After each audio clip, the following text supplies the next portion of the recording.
وجاء أخذ يطوف على الكعبة واللهم اغفر لنا وتجاوز عنا اللهم، ويدعي مسكين.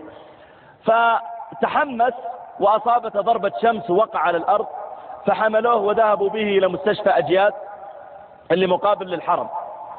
حطوه في المستشفى، بارد المكان، سرير أبيض وشرشف أبيض، ووضعوا عليه كذا هواء وبخار. فبعد 4 أو 5 ساعات أفاق. أول ما أفاق التفت يمين فإذا الغرفة أبيض في أبيض، التفت يسار فإذا الغرفة كلها، نظر إلى الشرشف إلى البطانية إلى السرير فإذا أرائك بيض.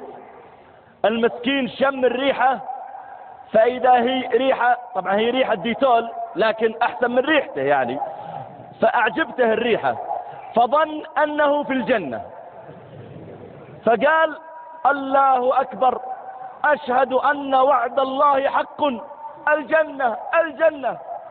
فالتفت يمين فرأى 5 ممرضات فلبينيات،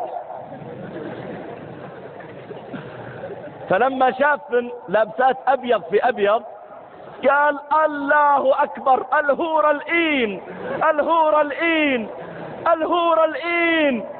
الممرضات ما يفهمن هذا إيش قاعد يقول، فظنوا انه مجنون وبينزل من السرير، يعني اخذ الشرشف ورماه بيروح للحور العين. فالممرضات اقبلن عليه بسرعة يمسكونه، فقال لا واحد واحد واحد واحد. فالمسكين يظن ان عند الحور العين